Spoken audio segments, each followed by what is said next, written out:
皆さんこんにちは、ゆうです。最近年末が近づいて旅行に行く人が増えてきました。で、僕の友達の日本人も海外旅行に行ったり、海外の友人は日本に来る人がとても増えてきていると感じます。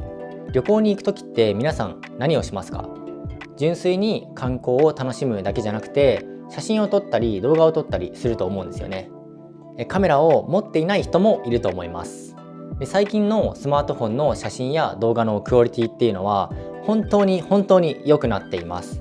なので映像を撮る際には全てスマートフォンで完結する人も増えてきているっていう風に感じています。で、スマートフォンにも手ブレ補正の機能があるので、ある程度滑らかな映像を撮ることはできるんですけど、それでもどうしても映像がブレてしまうことがあると思います。そこで今回はインスタ360のフローを皆さんに紹介したいと思います。インスタ360のフローが発売されたのは2023年の3月29日です。なので発売されてからもうすぐ1年経つということになります。で、僕は結構クリエイターの家にお邪魔することが多いんですけど、クリエイターの家に遊びに行くとだいたいインスタ360フローが家にあることが多いんですよ。この前も中国人の友達の家に遊びに行った時にインスタ360のフローがね、壁の方に置いてあって、なんだかね、親近感というか嬉しい気持ちになりました。インスタ360のフローあるじゃんみたいなね。スマホジンバルってとてもコンパクトで軽くてね、扱いやすいので本当に全てのスマートフォンユーザーにおすすめの機材です。なので動画を撮ってみたいなっていう人とか、旅行の思い出を少しでも綺麗に残したいなっていう人にとっては、インスタ360フローっていうのは本当に素晴らしい機材だと思うので、ぜひチェックしていただけたら嬉しいです。一応概要欄にインスタ360フローのリンクを載せておきます。で、今回はインスタ360フローを実際にどのように使うのかっていうところと、実際に使ってみて Vlog のようなものを撮影してみたので、このように撮れるんだなっていうのを参考にしていただけたら幸いです。まずインスタ360フローは起動がとても早いです。なぜならこのように畳んであるインスタ360フローを広げるだけでスムーズに起動することができます。で、これね、めちゃくちゃ便利なんですよ。本当に起動が早いっていうのは便利な機能だなって思ってて、やっぱり何か撮影をするときに毎回起動のボタンを押すっていうのは大変というか、時間がかかって撮影したいっていう瞬間に撮影したいものを撮り逃してしまうっていうことも結構あるんですよ。なので本当にこの早く起動できるっていうのは素晴らしい機能だなって思います。 YouTube の撮影をする人は横向きの撮影、Instagram や TikTok を撮影する人は縦向きの撮影をすることができます。で、また YouTube に関しても最近はショート動画ってすごい流行ってるので、縦向きの動画も需要があると思うんですね。なので縦向きの動画の撮影ができるこのインスタ360フローっていうのはめちゃくちゃ便利だと思います。最近はインスタグラムのリールを投稿する人がすごい増えたなっていう印象を受けます。日本だけじゃなくて世界中からクリエイターが非常に増えてるなって感じるんですよね。それって縦向きの動画をスマートフォンで簡単に撮影して投稿できる時代になったからだと思うんですよ。で、このジンバルは縦向きもね、横向きもしっかりサポートしているので、インスタグラムや TikTok あるいは YouTube のショーツでワンランク上の動画、ワンランク上のクオリティを撮影できるようになると思います。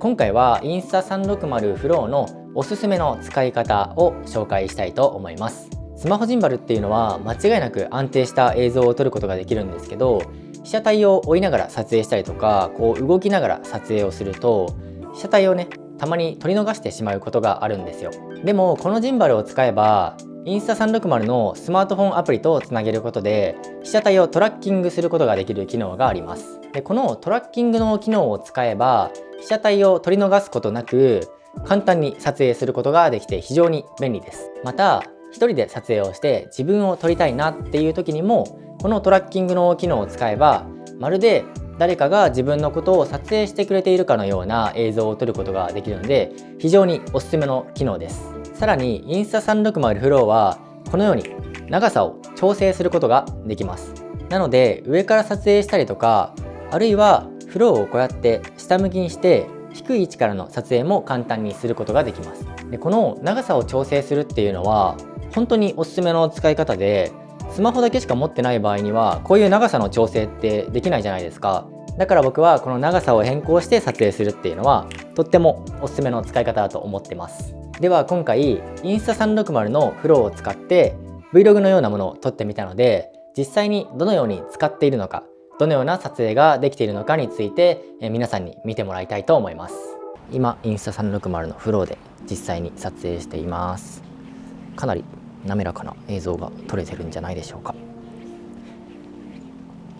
スマートフォンはねみんな持ってるので、なのであとはジンバルさえあればかなり安定した映像が撮れると思います。こういう風にね下から撮ることもできるし、上から撮ることもできるはずです。めちゃくちゃ安定してます。今日はこれから表参道に髪の毛をね切ってパーマをかけようと思ってます。なので表参道に行く様子をインスタ360のフローを使って撮影していこうと思います。めちゃくちゃ滑らかじゃないでしょうか。だいたいねスマートフォンの画質も今かなり綺麗なので、スマートフォンとジンバルの組み合わせがあればめちゃくちゃ綺麗な映像を撮ることができます。こんな風にすごくないですか。結構動画を見てる皆さんからカメラを買うべきですかっていう質問多いんですよ。これから動画を始めたいけどカメラどんなの買えばいいですかって。でも基本的にカメラって結構高いじゃないですか。でもスマートフォンって皆さん持ってますよね。でそうするとスマートフォンでも今動画ってかなり綺麗に撮れるので、だからスマートフォンとジンバル、あとはマイクさえあれば YouTube とかね Vlog の撮影とかめちゃくちゃ綺麗に撮れるんじゃないかなって思います。なのでこういう風に滑らかな映像を撮りたいっていう場合にはジンバルの購入を強くお勧めします。美容室新しい場所に行くのでちょっとどの辺なのか探してます。